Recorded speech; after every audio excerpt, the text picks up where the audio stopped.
5 personal statement mistakes that can destroy your chances of a residency match. First, a personal statement written by AI. At the Match Guy, we receive countless personal statements each year by applicants, and it's fully written by AI. And now our editors can figure out a personal statement written by AI a mile away. Why it's bad to have a personal statement written by AI? Because it's gonna be generic. It's not gonna tell your story. So we prefer that you send us your story written by you, even if the language is not perfect, and our editors can take it from there and make it look perfect. That's much easier than having to humanize a personal statement written by AI. Also, talking to multiple program directors, they don't want your personal statement to be written by AI. And if they feel that it was written by AI, they might exclude your application. Because even if you ask ChatGPT to write your personal statement like a human and it passes the AI detectors, our editors and people who know what they're doing can still figure that this personal statement was written by AI because of the flow and the structure and the certain wording that ChatGPT uses. So why risk it and all the hard work you did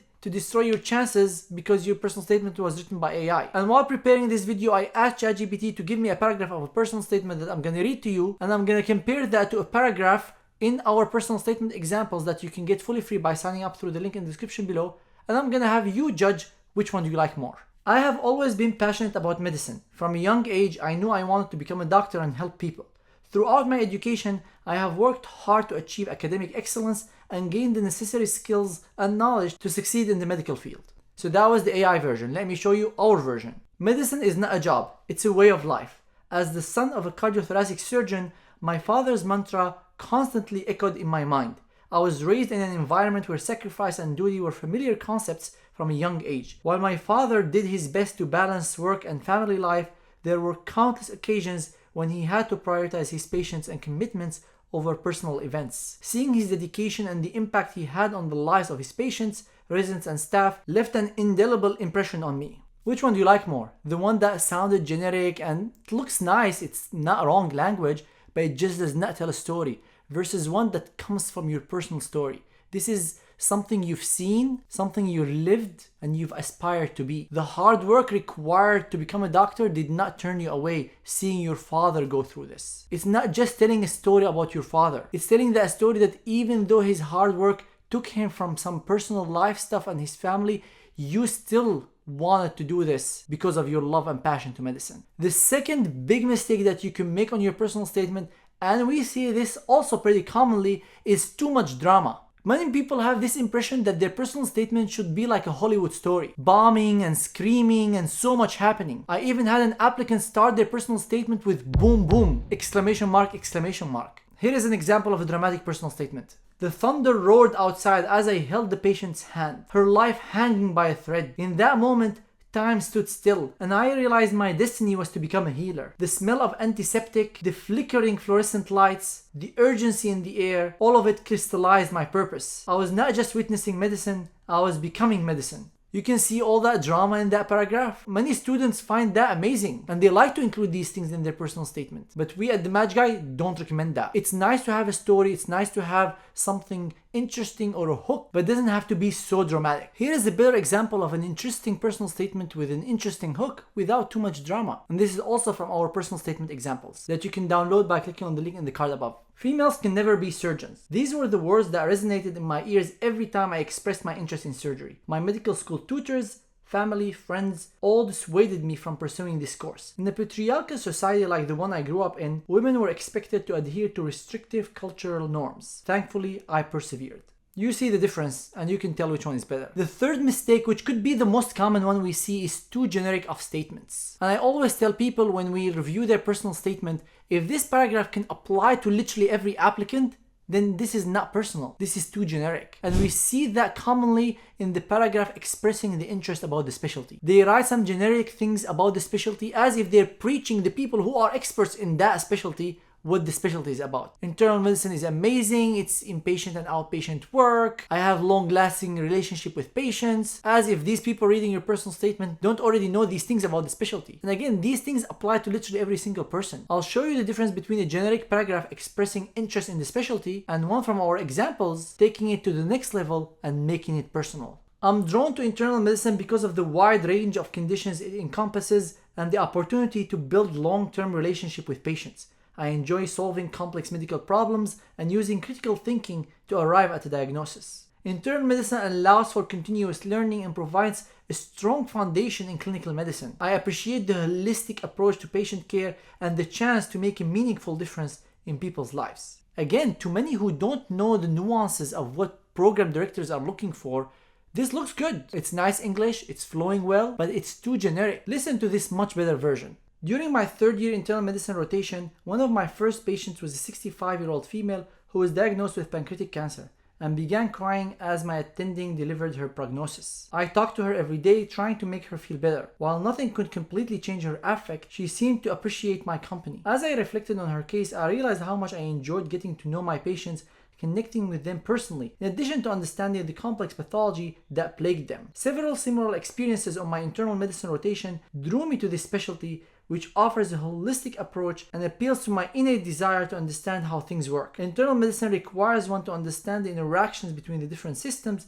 to diagnose and treat a patient effectively. Additionally, I enjoy the acutely evolving nature of this field and the endless fellowship opportunities available upon completion of my residency training. You see here how the applicants is expressing their interest in the specialty from their own experiences, talking about the rotation they did, the patient they interacted with, and then they took that to reflect on the whole specialty from their own experience. And that is a major difference. And if you can't really tell the difference, I highly recommend you get someone to edit your personal statement, because these small nuances matter to program directors, although they might not seem very big to you. And that has to reflect in your whole personal statement. All the things that you need to mention should not be just preaching to the choir, should be from your own personal experiences. And this example I gave you touches also on the fourth mistake that you can include in your personal statement to destroy your chances of matching into residency, which is making your personal statement not personal. We've seen multiple students who put stories of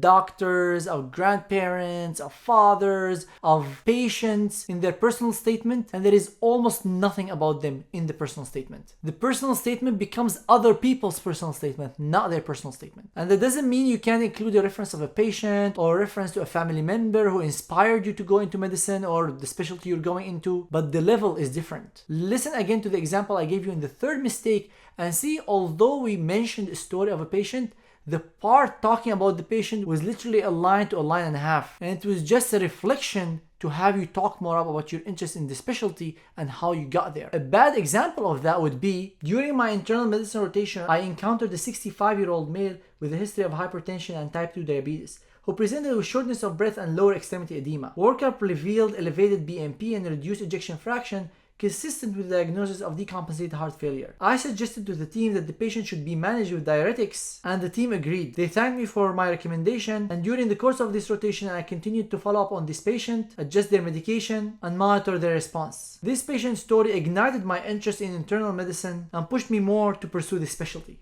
You can see how this paragraph, there is nothing about you. It's a patient presentation. And we've seen countless similar situations in the personal statement we edited. We've also encountered situations of 2 paragraphs about your grandfather, 2 paragraphs about a parent who died or had some disease, and you as an applicant, as a person, are gone. So be very careful and mindful of these things. And if you need help, we have phenomenal human advisors who are actually physicians. We don't have just language editors. We have physicians who are familiar with the process, know what program directors are looking for, so they can help tweak your story and accomplishments to what they're looking for. And I listened to the review of one of the students who got our platinum package last year and successfully matched into residency. And one of the main things that she mentioned in her review is that she didn't know what programs are looking for. How can she write a personal statement if she doesn't know what they're looking for? So she needed help from someone who knows the process, who have gone through the process, who can save her all that time and energy. And of course, all the packages and the editing is an investment on your end, but trust me, it's worth it. And because we believe it's worth it, we made it 100% satisfaction guarantee for you. So if you get your personal statement edited and you're not happy after the first edit, we'll either assign it to somebody else or we'll give you your money back. That's how much we trust the quality of the work that we provide for you. You can check our personal statement editing or the different packages we have that bundles the personal statement with ERAS editing, with interview prep, by clicking on the link in the cards above, or the links to all the different services in the description below. And finally, mistake number 5, which could be the worst, is not including information of why the program should pick you for this residency spot from your own experiences. Remember, you're applying for a job and you need to convey in your personal story what makes you a unique applicant, why this program should choose you, and avoid generic terms, I'm a hard worker, I'm a team player. Everyone says that. You need to stand out by your actual personal experiences that reflect these characteristics without necessarily saying it. Here is a bad example. I'm confident that my academic background, clinical experiences, and personal qualities have prepared me well for the challenges of residency. I'm a hardworking, dedicated, and compassionate individual who's committed to lifelong learning and providing high-quality patient care. I believe I would be a strong addition to your team, and I'm ready to contribute meaningfully to your program. You can see how this statement is very generic and doesn't give anything specific to you as an applicant. And one thing to keep in mind is that the answer to why should the program choose you, what makes you a unique applicant, doesn't have to be a paragraph. It could be spelled out throughout the whole personal statement through the different experiences you're talking about. When you're telling me about your medical school rotations and the experiences you got, I'm getting a strength in your clinical experiences. When you're telling me about some research experience you had, I'm getting that strength that you have research experience. When you tell me about your volunteering experience, I'm getting teamwork, leadership. But remember, a common mistake that people do is they list these things as if it was a CV. Don't repeat your CV in your personal statement. It just has to flow as part of the story, which is not easy for people to do, and that's why if you need help, seek it. Here's a good example of a paragraph that conveys strength through a personal story. In addition to my research endeavors, I also became involved with Operation Secure, a nonprofit crisis center in Miami that offers crisis counseling services free of charge. This experience has been humbling and rewarding, particularly as I counsel individuals struggling with alcohol and substance use disorders. Drawing from my background in transplant surgery, I'm able to provide a unique perspective on the long-term consequences of addiction. While surgical intervention can address these issues, this experience demonstrated the importance of preventative medicine as well. So you can see how this applicant is talking about their experience as part of the story and reflecting on their interest in the specialty, and me as a program director reading this, I'm getting a lot of good qualities about this applicant. They are good listeners, they are willing to volunteer their time to help people, they care about their patients, and they're probably also team players because they did this as part of a team. And as I said, you can get access to these good examples I included in this video fully for free, in addition to ERA's template, ERA's guide, personal statement guides, samples for letters of interest, letters of intent, letters of recommendation, interview prep resources, fully for free. And you can sign up to these by clicking on the link that I'll leave in the card above or the description below. You'll enter your information and these resources would start getting to your inbox fully for free. And if you need help with your personal statement, with your ERAS application, interview process, advice on what to do to optimize your chances of matching, check out the links that I'll leave in the description of this video, and you can talk to our customer support team for free. They can understand your needs and they can tell you which service, if any, is the best to help you match into residency. I hope you found this video helpful in preparing your personal statement, and make sure to not make these mistakes. I would really appreciate it if you found value in it, to share it with your colleague who's also applying to the match. And before you go, make sure to watch the most detailed tutorial you'll find on the internet for how to fill the ERAS application by clicking here. Thank you very much for tuning in, and good luck on your match.